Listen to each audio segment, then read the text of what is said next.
The current Jewish year, 5782, is a Shemitah year, a sabbatical year. And this is something that we learn about in great detail in our Parshat Behar, where Hashem instructs us that in the land of Israel, every 7 years is a Shnat HaShemitah, is a sabbatical year. It's a Shabbaton, it's a Sabbath which is holy to Hashem. And during that year, no agricultural work shall be done. Nothing shall be planted, nothing shall be harvested. And over and above that, anything that does in fact grow in the sabbatical year is holy, and the field in which it grows, the owner of the field cannot maintain ownership over it. It actually belongs to everybody. It's hefker. And of course the Torah says, well, perhaps you'll ask, where am I going to eat from? Where am I going to get food from?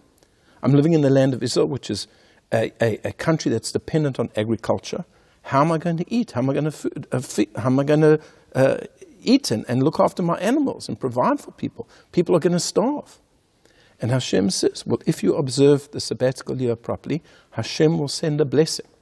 And you will have so much produce in the 6th year that it will last you through the 7th year and also into the 8th year, because you can only start plowing after the sabbatical year.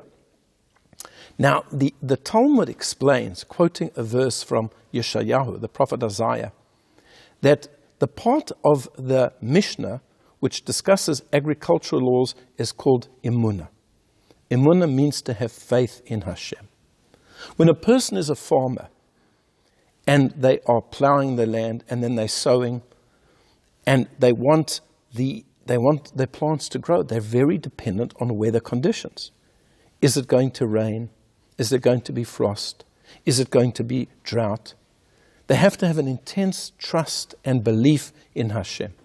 And therefore the word emunah, which is faith, encapsulates that whole section of the Mishnah which is about the agricultural laws. And if there's one agricultural law that shows faith more than any others, it's the sabbatical year.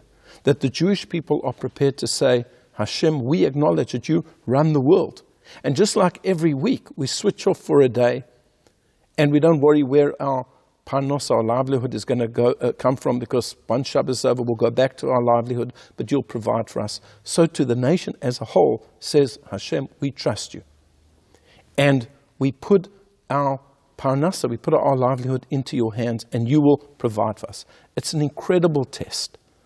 But Hashem promises that if you're faithful to it, I will provide for you. Unfortunately, when the Jewish people came to the land of Israel, when they came in with Joshua, there were many sabbatical years, in fact 70 sabbatical years that they did not keep properly. And the Talmud says a frightening thing, that it's because of those 70 sabbatical years that they went into exile to Babylon for 70 years before coming back.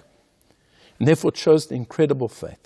And I want to at this point just acknowledge our brothers and sisters who are living in Israel. The sabbatical year is very difficult. It's very challenging.